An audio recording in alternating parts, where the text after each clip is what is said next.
any music wherein you are allowed to do your own improvisation. Okay?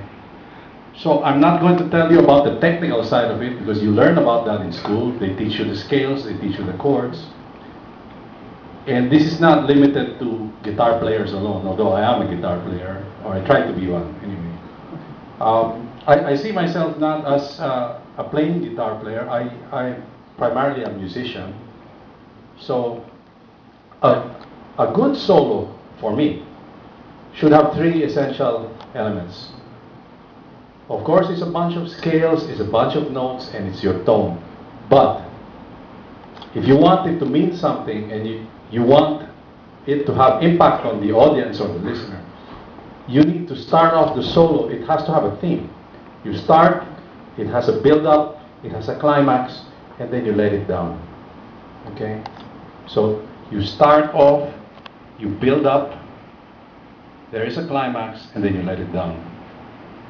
If your solo has all of those elements, and if you worked on the music enough, what's going to happen is it's going to be a lot more enjoyable for you to play it, and it's going to be a lot more fun for the audience to listen to it.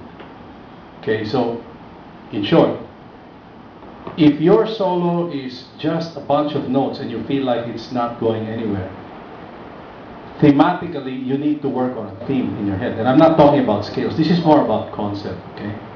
So you start off, you build up, there's a climax. Like when you watch a movie.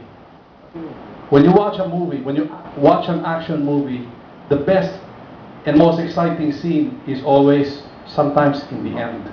It's never in the beginning, because after that people will leave. Okay? So, yeah. How does one improve your soloing? Okay. One tip, one thing that has worked for me, and what I hear over and over again from other musicians who've developed their soloing skills is, you need to be able to listen to other people on their recordings. And more importantly, you need to be able to play with people who are better than you. So if you're currently in a band where you're the best player, I can tell you safely, you probably are not going to learn too much from that because you're the best player already. There's a saying that if you want to get as good as Michael Jordan in basketball, well, you play with him. Then you'll really know what it takes to bring your A game up. Okay? So, the other thing that I would advise, how many people are guitar players here? Oh, dami pala. Okay? How many people are piano players here? And how many people are sax players here? And how many people sing? Okay. Whatever it is that you're doing, you need to be able to listen to different kinds of music. I'm a guitar player, but I listen to all kinds of instruments. I probably picked up a lot of lines from sax players, from guys like Michael, from guys like Tony who are keyboard players. Kung puro gitara lang ang pinapakinggan nyo, you're going to sound one-dimensional. Okay? So in my early days as a young player, when I was starting to teach myself and learn how to play, what taught me the most actually was playing with guys that were better than me and older than me and more experienced. These guys were not afraid and not hesitant to tell me if I made a mistake. They'll tell me, oh, yung chord na ginawa mo, medyo mali yan. Don't do that again. And you actually learn by trial and error. So, if at all possible, do not be hesitant to be the least experienced member of any band or any group, because that's how you're going to learn. Yeah.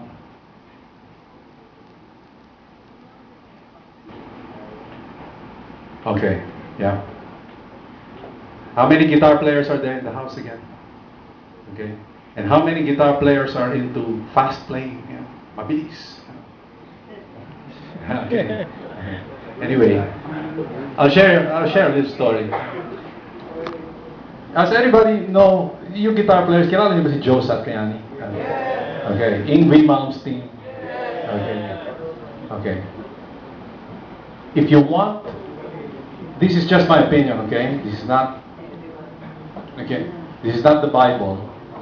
If you want to be a well-rounded musician, you need to be able to sing what you're playing. Yeah. Okay? So, in short, if I'm playing, I should be able to do that on the guitar. Okay? If you are a bunch of notes,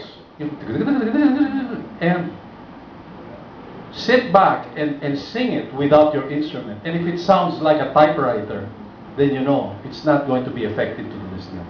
Music is not about calisthenics. It's not about, hindi na pala calisthenics ngayon. It's just working out. We're not here to join the Olympics, okay? So it's not about who's the fastest player. Let me share with you one thing.